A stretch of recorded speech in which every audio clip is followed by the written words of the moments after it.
تو ہمیں قمری سال دیا گیا۔ اس کی وجہ مجھے سمجھ آئی 2014 میں جب میں ناروے گیا، اور ناروے میں ہے اینڈ آف دا ورلڈ، شمال میں and of the world Norway میں ہے۔ میں وہاں گیا، اس علاقے میں 2 مہینے سورج نکلتا نہیں اور 2 مہینے ڈوبتا نہیں، تو کیلنڈر جو شمسی ہے وہ فیل ہو جاتا ہے۔ رات ہے لیکن سورج نکلا ہوا پتہ نہیں دن ہے یا رات، دن ہے سورج نکلا ہوا پتہ نہیں دن ہے یا رات ہے۔ تو کئی علاقے ہیں ایسے اوپر شمال میں جہاں سورج کا کیلنڈر فیل ہو جاتا ہے۔ تو 3 گھنٹے کا اوسلو سے جہاز تھا، آگے 5 گھنٹے کا موٹر کا سفر تھا، 8 کلومیٹر کی سرنگیں تھیں، اور پھر آخری بستی مچھیروں کی تھی، وہاں سے پھر 1.25 گھنٹہ آگے موٹر کا سفر تھا۔ تو جب ہم وہاں پہنچے تو وہ جون جولائی سورج ڈوبتا نہیں، 1 اگست کو ڈوبنا شروع کرتا ہے، اور ہم 4 اگست کو پہنچے، اور شروع میں بس 1 تاریخ کو ایسے ڈوبتا ہے ایسے نکل آتا ہے، پھر 2 کو تھوڑا سا وقفہ کرتا ہے، 3 کو تھوڑا سا وقفہ کرتا ہے۔ 4 اگست کو 20 منٹ کی رات تھی، چونکہ میں 4 اگست کو کیوں مجھے یاد ہے، 4 اگست کو 20 منٹ کی رات تھی، اور ہم وہاں پہنچے تو ابھی ہم نے مغرب بھی پڑھنی تھی، عشاء بھی پڑھنی تھی، اور سورج نکلنے سے پہلے فجر بھی پڑھنی تھی۔ تو یہ ایک انوکھا واقعہ میرے ساتھ آیا ہے جو شاید ہی کسی اور کے ساتھ پیش آیا ہو، یا میرے ساتھ جو ساتھی تھے وہاں میں بھاگا، اور ریلنگ تھی اس کے ساتھ کھڑے ہو کر میں نے اذان دی۔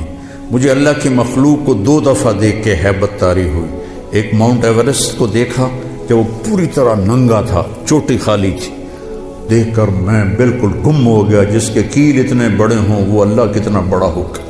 اور ایک وہ جب میں اینڈ آف دی ورلڈ پر پہنچا تو اس کا وہ منظر دیکھ کے میں گم ہو گیا۔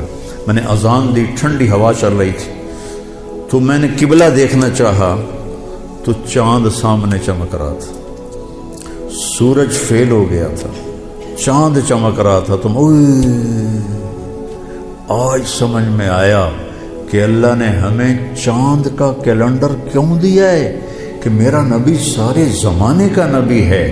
جہاں سورج نہیں نکلتا اور جہاں سورج کئی مہینے نہیں ڈوبتا، اگر وہاں کوئی مسلمان ہیں تو دن رات کا حساب کیسے لگائیں گے؟ چاند کو دیکھ کر۔ میں نے چاند دیکھا، واہ واہ اب یہ رات کھڑی ہے، تو وہ قبلہ فٹ کیا، مغرب کی نماز پڑھی۔ مغرب عشاء اکٹھی پڑھنا تو مسافر کے لیے جائز ہے باقی ائمہ کے نزدیک۔ تو پہلے مغرب پڑھی، پھر عشاء پڑھی، پھر ساتھ ہی میں نے فجر کی اذان دی۔ ہاں عشاء پڑھی، ایک وطر پڑھنا بھی سنت ہے، تو میں نے کہا بھائی آج ہکو وطر پڑھو کدیں فرض نہ نکل جاوے، تو ایک وطر پڑھا۔ پھر میں نے فجر کی اذان دی، ٹک ٹک ٹک ٹک 2 سنتیں پڑھی، پھر والعصر انا اعطینا سے میں نے فرض نماز پڑھائی، اور بیٹھے ہی تھے کہ سورج آکھے السلام علیکم۔ تو وہاں جا کے مجھے یہ بات سمجھ میں آئی کہ اللہ نے ہمیں چاند کا کیلنڈر کیوں دیا ہے۔ یہ کہیں بھی ناکام نہیں ہوتا، کہیں فلاپ نہیں ہوتا۔ سورج کا کیلنڈر کتنی جگہ ہیں دنیا میں جہاں فلاپ ہو جاتا ہے، ناکام ہو جاتا ہے۔ تو یہ ہمارے نبی کی عالمی نبوت کی ایک دلیل چاند کا نظام شمسی بھی ہے۔ تو بھائیو، میں بہت ساری باتیں وقت کے متعلق بتا گیا، کہنا تو یہ تھا کہ ہندسہ بدلا ہے تو اپنے آپ کو بھی بدلیں، توبہ کریں اپنے رب کی بارگاہ میں، اور گناہوں سے توبہ کریں۔ پتہ نہیں کب عاصم کی طرح کس کو موت اٹھا کے لے جائے، تو نہ جانے بلا لے پیا کس گھڑی، تو کیا کیا کرے گی کھڑی دن کے دن، نہ جانے بلا لے پیا کس گھڑی، پتہ نہیں کب موت کا ڈنکا بج جائے۔ تو بھائیو، اس سے پہلے توبہ کرو، اپنے رب کی بارگاہ میں جھکو، فرائض ادا کرو، 5 نمازیں پوری پڑھو، جھوٹ نہ بولو، سچ بولو، دھوکہ نہ دو، دیانتداری سے چلو، بدکاری نہ کرو، نکاح کرو۔ یہ نشے نہ کرو، حلال پیو، حلال کھاؤ، حرام نہ کماؤ، حلال کماؤ، ماں باپ زندہ ہیں تو ان کے آگے اف بھی نہ کرو، بیوی بچوں سے حسن سلوک رکھو، روب جمانا نہیں، ماں باپ سے کہتا ہوں اولاد کی عزت کرو، اولاد کو عزت دو، انہیں ڈانٹ ڈپٹ سے نہ چلاؤ، پیار سے چلاؤ۔ اولاد سے کہتا ہوں ماں باپ کے آگے اف بھی نہ کرو کہ وہ تمہاری جنت ہیں، وہ تمہاری جنت کے دروازے ہیں، اور اپنی کمائیوں میں حلال رکھو۔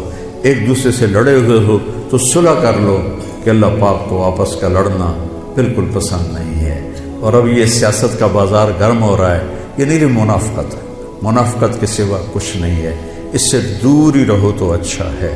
اور اگر کہیں کوئی سیاست کا کسی کو شوق ہے تو پھر اپنے مخالف کی بدخوئی نہ کرے، اس کی برائی نہ کرے، اس کو گالیاں نہ دے، اس کو برا بھلا نہ کہے، ورنہ اپنی آخرت خراب کرو گے۔ یہ ایم این اے ٹکے بک رہے ہیں تو ان کی کیا حیثیت؟ آج کل کے وزیروں کو کون پوچھ، وزیر اعظم کو کوئی نہیں پوچھتا تو وزیروں کو کس نے پوچھنا؟ جب میں لاہور پڑھتا تھا تو مغربی پاکستان ہوتا تھا ایک صوبہ، اور اس کا گورنر تھا امیر محمد خان اکیلا، اور پورے مغربی پاکستان کے 11 وزیر تھے۔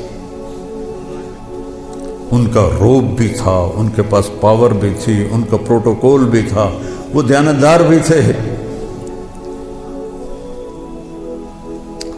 کیا کریں، اپنے اوپر ہی روئیں، آنسو بہائیں۔ تو بھائی توبہ کرتے ہو سارے؟ کہو میرے ساتھ، یا اللہ میری توبہ، پھر کہو یا اللہ میری توبہ، پھر کہو یا اللہ میری توبہ۔ انشاءاللہ ہماری توبہ قبول ہوگی، اور اگر کبھی ٹوٹ جائے پھر توبہ کر لینا، اللہ پھر معاف کر دے گا انشاءاللہ۔ وچ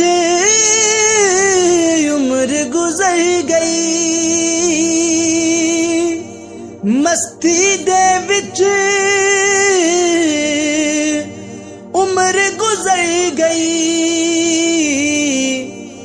دنیا دے وچ کھو گئے بھلیا،